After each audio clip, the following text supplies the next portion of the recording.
nga may ma tuuti rek une minute dañ génn ci benn congrès d'investiture de notre candidat El Hadji Malick Gakou. nga may ma tijji parenthèse féliciter les congressistes. On l'a fait le 12 et le 13, n'est-ce pas, hein? C'était en direct sur Sen TV. Hein? Voilà, je pense que c'était fait raconter mu dara. Maintenant maa ngi gërëm tous les départements yi nga xamante ni bon je m'étais occupé de l'organisation de la mobilisation des départements di leen encourager. ci délégués yi ñëwoon yëpp les 1016 délégués yi ñëwoon dans les 46 départements. Féliciter aussi le candidat parce que le congrès de manière officielle et démocratique a investi à la suite du comité directeur le candidat du parti. Maintenant il est le candidat officiel du parti. Donc le parti le congrès l'a instruit de mettre sur pied la coalition Manko Yewwi Sénégal, composée déjà de Ahmed Aïdara qui est venu et d'autres leaders, 4 ou 5 leaders de Yewwi qui sont venus. Et que cette coalition damay wax ni ngeen baal ma c'est pas une coalition antagoniste à Yewwi, c'est une sous-coalition parce que la charte de Yewwi a été très claire. Donc on s'arrête aux législatives, on s'occupe de Yewwi ñoo leen boole quoi. Non, Yewwi moo ñu boole. On est dans Yewwi pour au second tour de 2024. On est dans Yewwi pour lutter contre les dérives du fichier électoral et l'organisation du processus électoral. Donc ça c'est les deux éléments yoo xam ni ça nous lie à Yewwi. Et donc par rapport à question bi nga soulevé, Moussa wax na ko tout à l'heure, je pense que l'Assemblée nationale 13e 12e 14e 17e 20e sax laay wax si on bu ñu demul vers un chamboulement profond de l'Assemblée en termes de réforme. Je pense que le débat parlementaire mën na continuer nekk nii. Okay. Je pense que j'étais membre de la commission réforme du règlement intérieur de l'Assemblée nationale, 13e législature. Am na ay jéego yoo xam ne peut-être ñoom Moussa bu ñu demee peut-être xool les rapports yi nga xamante ni mu ngi à l'Assemblée nationale dinañ gis ni avancé woon nañ sur en fait le formatage même du règlement intérieur de l'Assemblée nationale. Parce que quand même ce qui s'est passé à l'Assemblée nationale nañu wax ne dëgg bon en réalité dans l'image reflète. Et je pense que tey defe naa wax naa ci démb ci seen télé. Loolu Moussa laa ko bëgg yéen mu yóbbaale ko. te man xam naa état d'esprit de consensus wax naa fi léegi tout à l'heure que dans notre génération il arrivait que moom il coordonnait. Je veux dire bu amee ay conflits ay difficultés moom il s'en occupait. moo tax loolu dama ko bëgg a teg ci loxo gis nga coow li fi am man j'ai dit et ça je l'assume que les présidents de groupe nañu waxtaan arrêté coow li. Je pense que man jàpp naa ni les poursuites yu ñu bëgg a dem vers qui vont aller inévitablement vers des peut-être un procès. À flagrant délit parce que loolu aussi dëgg la parce que mënatuñu nekkuñu dans l'immunité parlementaire. aussi nit ki aussi da ngay wax loo xamante ni en toute objectivité. On est dans la flagrance. Tout à fait. Donc si le procureur par la suite d'une plainte demande à ce qu'on arrête des députés, mais la gendarmerie, les services de l'État vont les arrêter dans tous les cas. Donc ils vont aller en procès en flagrant délit. Maintenant l'évaluation pour l'intérêt national parce que defe naa fi ñu jëm mooy ñun ñëpp d'accord nañ ci que dañu war a demaat te war suñu nation parce que nation bu yàqoo c'est fini nañu wax ne dëgg parce que pour loolu nga yaakaar ne diw moo ciy gagné ak diw moo ciy gagné nañu dem xool pays yi amatul nation ñu xool yan kan moo ciy gagné. Kenn du ci gagné en réalité. Nous en tout cas man je suis pour la dévolution démocratique du pouvoir, je suis un démocrate. li ma gëm mooy réew élection lañ koy jëlee.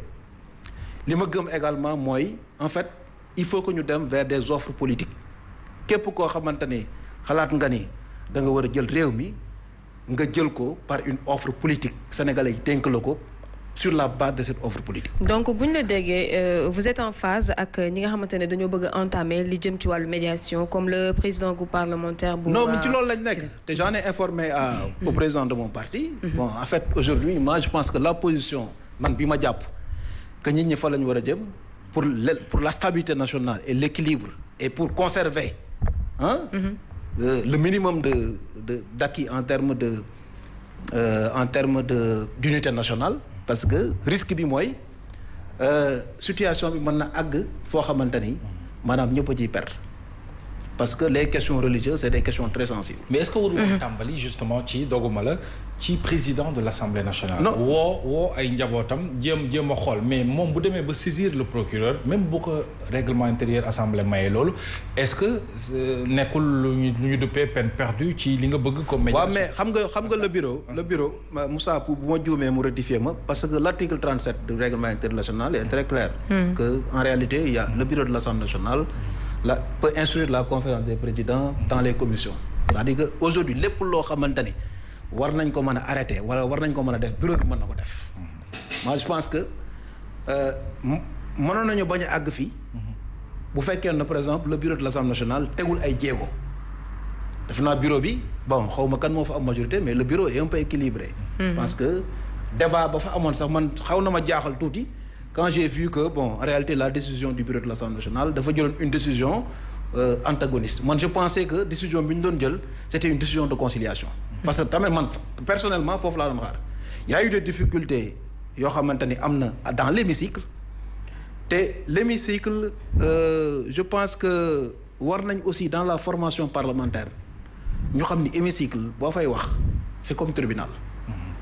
moi je pense que foog nga xam aussi que la nga fay wax yëpp c'est enregistré la nga fay wax aussi ça reste dans l'histoire. toutes les communications de l'Assemblée nationale sont enregistrées.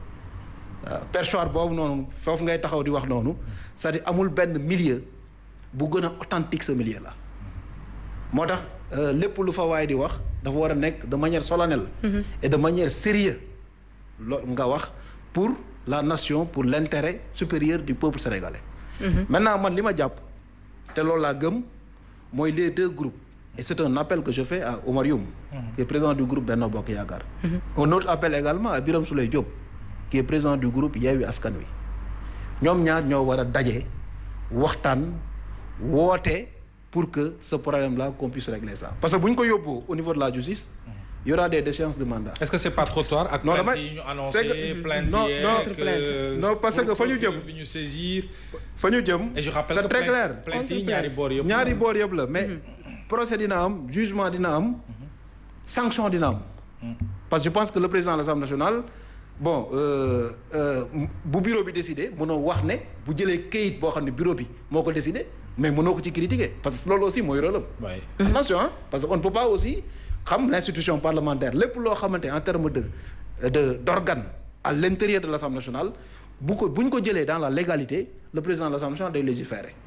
je pense que loolu bu ko defee les deux présidents de groupe woo en fait les députés ñu retirer seen plainte. man li ma jàpp mooy aujourd'hui li mën a régler situation bi mooy bu ñu constater les faits wax naa ne image yi rafetul. image yi déploré nañ ko ah mais bu ñu constater loolu lépp mais Sénégal moo fi nekk. ñun ay ñoo bokk nation. Assemblée nationale député yi bon peut-être lii dina nekk loo xamante ni ëllëg kenn du defaat leneen man jàpp naa ne si ce problème-là est réglé. bon peut-être ëllëg que situation bi mën na dem vers une situation de stabilisation de l'institution parlementaire. parce que j'ai dit et à nos amis et à nos députés parce que nous sommes dans la coalition Yewwi Askan Wi. wax naa ko il y a un mois waxaat naa ko dans une réunion boo xamante ñun ñoo ko seqoon. que il faut pas donner l'occasion au président de la République d'utiliser l'article 52 de la Constitution parce que en cas de crise institutionnelle à l'intérieur de l'Assemblée nationale le président de la République aura des pouvoirs exceptionnels.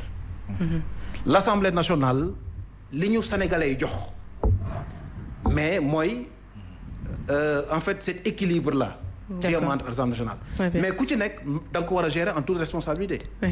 aujourd'hui fi may xaar nos députés c'est que ñu qu'on soit plus profond sur le budget du ministère de l'Agriculture.